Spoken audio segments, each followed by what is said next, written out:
Karena ada yang mengatakan tulisan dalam Jokowi White Paper itu setara dengan karya S3. Coba baca. Dan saya yakin mereka kalian semua ini baca saja enggak. Iya kan? Siapa yang mengatakan baca Jokowi White Paper? Enggak ada yang baca. Karena itulah menurut saya ya, hal-hal seperti ini udahlah. Kita jangan membodohi rakyat Indonesia. Rakyat Indonesia Anda tahu ya, siapa bicara dengan hati nurani, siapa yang bicara karena ada kepentingan ekonomi di belakangnya. Kalau saya punya motif jabatan, saya rayu Pak Prabowo. Ya kan? Datang saya ke Kertanegara, Pak, saya Refli Harun, saya punya latar belakang kuat sebagai hukum tata negara, saya mau bantu Bapak. Tapi yang terjadi apa? Saya kritik dia. Gimana? Seru kan nonton episode dari Rakyat Bersuara? Sebelum kita lanjut, jangan lupa like, komen, dan subscribe official YouTube dari Okezone. Kalau udah, sekarang kita lanjut yuk nonton Rakyat Bersuara. Ya, saya sebenarnya tidak pengen pada mode ngotot-ngototan lagi ya, karena ini closing statement. Saya perlu melakukan pelurusan karena rasanya ini ilmu penting ya kan. Jangan sampai kemudian banyak hal yang kemudian tidak lurus gitu ya. Kalau dikatakan menjadi urusan publik setelah diributkan orang, soal ijazah ini tidak benar. Karena undang-undang tentang KIP ya, kebebasan informasi publik itu sudah mengatakan pasal 18 ayat 2 bahwa kalau dipakai untuk jabatan publik maka dia menjadi urusan publik, gitu ya. Itu satu. Jadi dia sudah terbuka, tidak bisa diprivatisasi. Itu satu. Kedua, kalau kita bicara tentang restoratif justice, KUHP lama tidak mengenal restoratif justice. Kalau KUHP lama tidak mengenal restoratif justice, kita tidak bisa menggunakan pasal peralihan. Karena tidak sebanding, tidak setahap. Jadi karena itu harus dipakai KUHP baru. Nah, KUHP baru sudah bicara tentang restoratif justice. KUHP baru mengatakan tahap-tahap restoratif justice itu adalah ya, saya bacakan. Mekanisme keadilan restoratif menurut pasal 79 dilakukan untuk memulihkan keadaan semula yang berupa A. Pemaafan dari korban dan atau keluarganya. Apakah Egy Sujana minta maaf? Damai Hari Lubis tidak maaf? Di sini saya sudah bacakan teks Egy Sujana yang mengatakan dia tidak maaf. Dan bahkan dia mengandaikan dirinya sebagai Musa dan Nabi Harun, Damai Hari Lubis, yang datang kepada Fir'aun. B. Pengembalian barang yang diperoleh dari tindak pidana kepada korban. Apakah Egy mengembalikan barang kepada Pak Jokowi? Tidak. C. Penggantian biaya perawatan medis dan atau psikologis? Tidak juga. Ganti rugi atas kerugian lain yang diderita korban sebagai akibat tindak pidana yang dialami korban? Tidak juga. Bahkan jangan-jangan terbalik, siapa yang memberi, siapa yang diberi. F, membayar ganti rugi yang ditimbulkan dari akibat tindak pidana. Tidak juga. Maka kemudian, kalau kita bicara klausul pertama untuk entry point ke dalam restoratif justice, itu tidak bisa dipenuhi oleh seorang AS dan DHL. Kedua, pemulihan keadaan semula sebagaimana dimaksud pada ayat 1 harus dituangkan dalam kesepakatan. Nah, kita tidak tahu apakah ada kesepakatan tertulis atau tidak. Tiga, kesepakatan sebagaimana dimaksud pada ayat 2 wajib dilaksanakan dalam jangka waktu paling lama 7 hari. Nah, ini kita katakan terpenuhi. Ini incredible. Bukan 7 hari tapi 3 hari sudah terlaksana. 4. Pencabutan laporan atau pengaduan hanya dapat dilakukan setelah pelaku memenuhi seluruh kesepakatan. Pertanyaannya adalah apakah ada pencabutan laporan atau tidak. Jangan lupa laporan itu tidak hanya kepada Egy seorang, tetapi kepada beberapa orang. Jadi kalau dicabutnya laporan berarti dicabut semua harusnya. Tadi itu logikanya.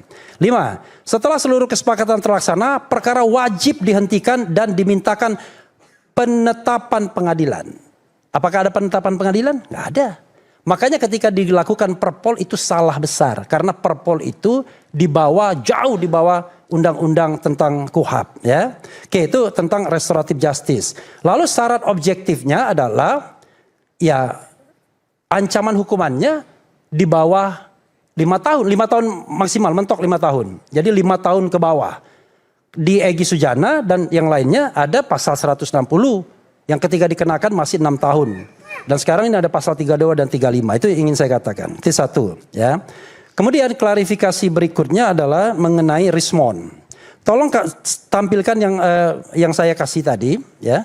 Kasihan sekali Rismond. Dia peneliti.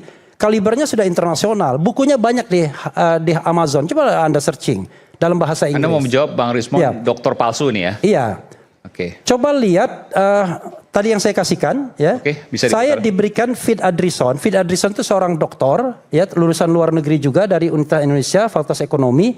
Dia searching nama Rismon Hasiholaun Sianipar. Tapi cara searching kita itu Sianipar kan nama family name dulu, kemudian baru nama depannya. Nah itu coba lihat. Oke. Nih, kalau dia menggunakan Sianipar Rismon nggak ada, tidak ada, kosong. Coba menggunakan Sianipar RH, mana? Tuh, Yamaguchi University, tuh Sianipar RH, ada. Jadi kenapa? Itu kesalahan kita adalah. Bentar. Ini apa? Dari apa ini? Ini dia searching untuk melihat database penulis, author dan lain sebagainya. Jadi itu jurnal. Ini jurnal atau apa? Jurnal internasional. Oke. Dan ini tidak mungkin dipalsukan Yamaguchi University. Ini kan hasil searching dari Fit Adrison. Fit Adrison yang kemudian memberikan kepada saya. Jadi kalau orang mengatakan Rismon itu nggak ada, itu salah searching karena gini. Kalau di luar negeri nama itu tidak bisa disingkat-singkat. Maksudnya begini, kalau misalnya namanya Rismon Hasiholaun Sianipar, yang paling mungkin adalah Sianipar RH. Tapi nggak mungkin Sianipar Rismon doang, Hasiholaunnya dibuang. Jadi nggak boleh nama dibuang itu. Nah, begitu di searching nama Sianipar RH, bukan Refli Harun itu ya, ada Yamaguchi University itu, City Yamaguchi University, affiliation dan lain sebagainya. Jadi clear ya, oke. Saya hanya ingin mengclearkan saja. Ini kasihan, ini orang reputasinya internasional kemudian direndahkan dengan luar biasa. Tapi ya. pernah nggak Rismon itu ngaku pernah meninggal dunia? Pernah nggak itu? Nah, itu soal lain itu saya nggak tahu. Ya, saya nggak. Kalau pernah gimana? Nggak tahu saya. Itu aja berarti itu belum saya tahu nggak banyak mau. tentang Oke. Rismon. Oke. Yang ketiga, ya, diskresi. Wah, ini kan diskresi penyidik dan lain sebagainya, bro. Ya, kalau Anda belajar undang-undang namanya administrasi pemerintahan, salah satu syarat diskresi itu tidak boleh melanggar undang-undang. Kalau diskresi melanggar undang-undang, dia batal demi hukum, ya. Jadi diskresi apapun yang dibuat tidak boleh melanggar undang-undang. Kalau boleh melanggar undang-undang, maka presiden bisa di atas undang-undang. Presiden saja kalau mau membuat sebuah keputusan di atas undang-undang, dia harus bikin perpu, peraturan pemerintah pengganti undang-undang, oke? Kemudian, apalagi ya? Nah ini penting ini ya. Dr. Tifa mau ditawari oleh Jokowi restoratif justice. Saya tangkap itu, ya itu terserah Pak Jokowi, oke? Kemudian kata Farhad, bagaimana kalau Rismon saja? Karena Rismon ini yang pelaku kejahatan, tadi kan gitu ya. Begini. Tidak pernah Pak Jokowi mau menawarkan restoratif justice. Iya, oke. Saya mencuriga dengan penyebutan nama itu apakah ada pihak-pihak tertentu Nah, itu yang saya ingin katakan. minta pertemuan ke Solo ya, itu. Ini yang ingin saya katakan. Kalau ya memang kan? nggak pernah ya bantah aja nggak masalah. Ini yang saya katakan, ya kan? Begini. Saya sebagai lawyernya, ya, saya memastikan dan berkali-kali saya memastikan tidak ada niatan dari RRT untuk datang ke Solo minta restoratif justice sebagaimana yang dilakukan oleh Egy Sujana dan DHL. Saya bilang kemarin di depan ratusan mahasiswa di Bandung, kalau mereka restoratif justice, saya akan berhenti sebagai lawyernya. Oke? Dan relawan juga kalau memaafkan mereka. Sebentar dulu. Mereka apalagi. Sebentar. Dan saya katakan, ya kan, yang benar itu adalah Pak Jokowi yang minta maaf ke RRT. Kenapa begitu? Kenapa begitu? Karena dialah yang melakukan kriminalisasi sesungguhnya. Dia tidak paham tentang demokrasi, hak asasi manusia, dan kebebasan menyatakan pendapat baik secara lisan dan tulisan. Ini orang-orang kan kualitasnya kan kacau. Jadi kalau kita mengerti tentang demokrasi, konstitusi, kebebasan ilmiah, akademik, dan lain sebagainya, maka tidak boleh ada peneliti yang dikriminalkan. Nah, ini bayangkan, seorang mantan presiden mengkriminalkan warga negara yang tidak memiliki afiliasi kekuatan apapun. Siapa sih Dr. Tifa itu? Apakah ada kekuatan di belakangnya? Siapa Rismon itu? Siapa Roy Suryo itu? Mereka adalah orang yang independen, tapi tingkat pendidikan mereka tinggi. Dan jangan lupa, kalau Anda mau menantang ya 3 klien saya, buat buku yang setara dengan Jokowi's White Paper. Sanggup nggak? Karena ada yang mengatakan tulisan dalam Jokowi's White Paper itu setara dengan karya S3. Coba baca. Dan saya yakin mereka kalian semua ini baca saja enggak. Iya kan? Siapa yang mengatakan baca Jokowi's White Paper? Enggak ada yang baca.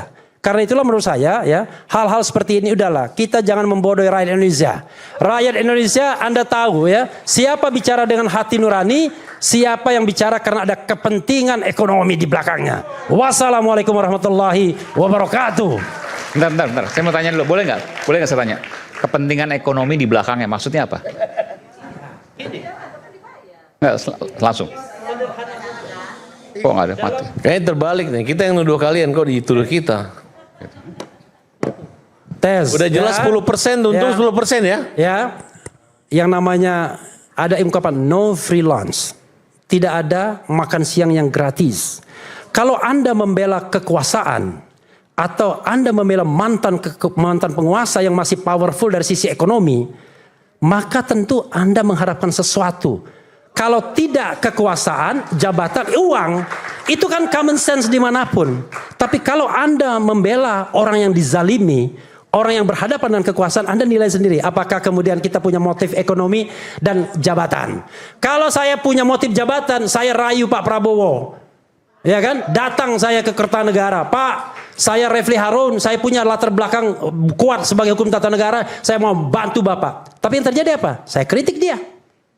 Saya kritik Jokowi. Nah, itulah sikap untuk kemudian berada di garis luar pemerintahan untuk mengontrol jalannya pemerintahan, dan itulah demokrasi, hak asasi dan konstitusi. Wabillahi taufiq wal hidayah. Wassalamualaikum warahmatullahi wabarakatuh. Waalaikumsalam warahmatullahi wabarakatuh.